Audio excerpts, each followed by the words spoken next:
ಏನು ಕಷ್ಟ ಇಲ್ವಂತೆ. So my father in law has been kind enough to let me record him making uppittu. ಬನ್ನಿ ನೋಡೋಣ. ಹುರಿದಿರೋ ರವೆ, ಒಗ್ಗರಣೆ ಡಬ್ಬಿ, ಅರಿಶಿನ ಡಬ್ಬಿ, ಕುದಿಯಕ್ಕೆ ನೀರಿಟ್ಟಿದೆ, ಎಲ್ಲ ತರಕಾರಿಗಳು ಚಾಪ್ ಆಗಿವೆ. 3-4 ಟೇಬಲ್ ಸ್ಪೂನ್ ಎಣ್ಣೆ ಕಾದ್ಮೇಲೆ ಇದಕ್ಕೆ ಸಾಸಿವೆ, ಕಡಲೆಬೇಳೆ, ಉದ್ದಿನಬೇಳೆ, 7 ಮೆಣಸಿನ್ಕಾಯಿ ಹಾಕ್ಕೊಂಡು ರೋಸ್ಟ್ ಮಾಡ್ಕೊಳ್ಳಿ.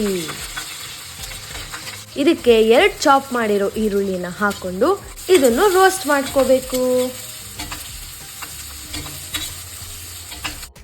ಈರುಳ್ಳಿ ಸೆಮಿ ಟ್ರಾನ್ಸ್ಪರೆಂಟ್ ಆದಮೇಲೆ ಇದಕ್ಕೆ ಟೊಮ್ಯಾಟೊ ಮತ್ತು ಅರಿಶಿನ ಹಾಕ್ಕೊಂಡು ಇನ್ನೊಂದು ಸ್ವಲ್ಪ ಮಿಕ್ಸ್ ಮಾಡಬೇಕು.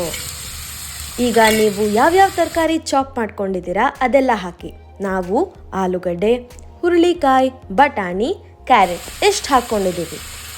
ಒಗ್ಗರಣೆಗೆ ಹಾಕಬೇಕಾಗಿದ್ದು ಕರಿಬೇವಿನ ಸೊಪ್ಪು ಇವಾಗ ಹಾಕ್ತಾ ಇದ್ದೀವಿ. ಉಪ್ಸ್. ಎಲ್ಲದಕ್ಕೂ ಒಂದು ಮಿಕ್ಸ್ ಕೊಡಿ. ಮಿಕ್ಸು.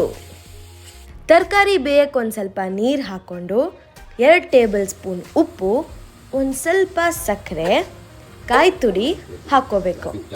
ಲಾಸ್ಟ್ ಮಿಕ್ಸು ಕೊಟ್ಟು ತರಕಾರಿ ಬೇಯಕ್ಕೆ ಬಿಡೋಣ. ತರಕಾರಿ ಸೂಪರಾಗಿ ಬಂದಿದೆ. ಇವಾಗ ಲಾಸ್ಟ್ ಪಾರ್ಟ್ ಆಫ್ ಉಪ್ಪಿಟ್ಟಿಗೆ ಹೋಗೋಣ. ಹುರಿದಿರೋ ರವೆನ ಸ್ಲೋ ಆಗಿ ಈ ಮಿಕ್ಸ್ಚರ್ಗೆ ಹಾಕ್ಕೋಬೇಕು. No lumps, nothing. ಈಗ for every 1 cup of rava 3 ಕಪ್ಪಷ್ಟು ನೀರನ್ನ ಸ್ಲೋ ಆಗಿ ಹಾಕಿ ಮಿಕ್ಸ್ ಮಾಡ್ಕೋತಾ ಇರಬೇಕು. ಮಿಕ್ಸ್ ಆದಮೇಲೆ ಸ್ವಲ್ಪ ಧನಿಯಾ ಲೀವ್ಸ್, ಕೊತ್ತಂಬರಿ ಲೀವ್ಸ್, ಆಮೇಲೆ ತುಪ್ಪ ಹಾಕಿ ಫೈನಲ್ ಮಿಕ್ಸ್ ಕೊಡೋಣ.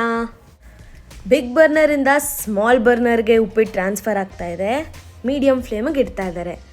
5 ಮಿನಿಟ್ಸ್ ಕುಕ್ ಆದರೆ ಯಮ್ಮಿ ಉಪ್ಪಿಟ್ಟು, ತರಕಾರಿ ಉಪ್ಪಿಟ್ಟು ರೆಡಿ. ಆಲ್ಮೋಸ್ಟ್ ಖಾಲಿನೇ ಆಗೋಯ್ತು.